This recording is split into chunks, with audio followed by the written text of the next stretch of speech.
Good morning. What is today? Tuesday, April 5th.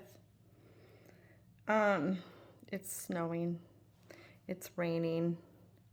I have perpetual dark circles. There's a few things that are coming up that I'm going to address, but I think I'm going to address them in separate videos. The first one is, I guess we'll call it unraveling. Hold on. I'm going to write something down before I forget it because I am in my 40s.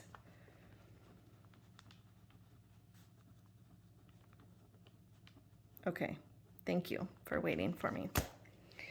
So the first one I want to talk about is most of us are on this path of realizing that some of the decisions that we made while under the influence of the third dimension are simply no longer serving us. And so what does that mean? That means that those of us who were really the framework of the third dimension was really driven home to us. So let me use an example. Higher education. Now, this is in no way a diss to higher education. When I was in high school, it was almost as if there was not an option. To become successful, to become a part of society, to be doing your civic duty, to be a decent human being, you were sold the information. The only way to go about that post high school was to get a 4-year degree. In fact, I remember even in middle school, that conversation coming up several times. What are you going to do when you graduate high school? What career are you oriented towards? And now, as that third dimensional influence wears off as we move into the fifth dimensional awakening, pure vibrations, we're realizing that some of the decisions, some of the influences we had while we were drunk and intoxicated on the third dimension are not serving us in the fifth dimension. That's okay. That's supposed to happen. So you're finding that a lot of the decisions and behaviors and actions that you took, again, while under the influence of drunk on the third dimensional aspects, the third dimensional teachings, no longer serve you. You just don't align with them. And you have to make room for them to fall away. Whatever that is. It could be a job. It could be relationships. It could be foods. It could be ways of thinking, ways of behaving.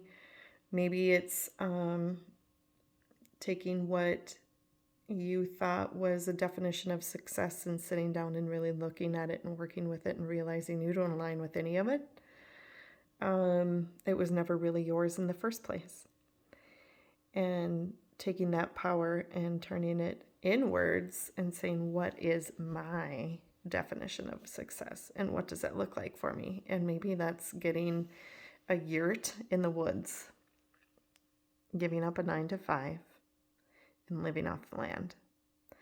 Or maybe it's doing your artistry work that you've always wanted to do, but was told you could never be anything but a starving artist while you do that work, and giving up your 9-to-5 to do what fills your soul. Or maybe it's going into getting a higher education. Maybe you wanted to get that doctorate degree.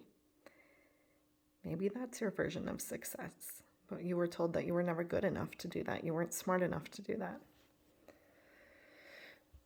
So many of us are unraveling and sobering up to the decisions and actions that we made in the third dimension. And now that we have one foot in the fifth dimension, we can see with more clarity. We can feel with more clarity. We have more sense and permission from ourselves to do what we need to do for ourselves without having any influence from the outside take those decisions away from us. So that conversation is probably going to come up quite a bit more in the next, long time, because we're just starting this process of detaching and unraveling from those influences and those intoxicating teachings that we fell into. So if you find yourself in that area and you really don't know what the next step is, reach out for some coaching. Maybe find a mentor, or maybe just a reading. All of those can be very, very helpful. Finding books, maybe a workbook, maybe just journaling, spending time in nature, purifying. Wow, that is a good bump I have going on today. Finding ways to settle into that pure vibration that is calling for you. And it's ready to hold you. It's ready to welcome you, but it does not allow any third dimensional vibrations across its threshold. And so you have to really kind of purify yourself before you get there. And that's the process. That's the joy of it. So that is my 6-minute video, quick little blurb on being drunk on the third dimensions and making decisions under that influence. See you in the next one.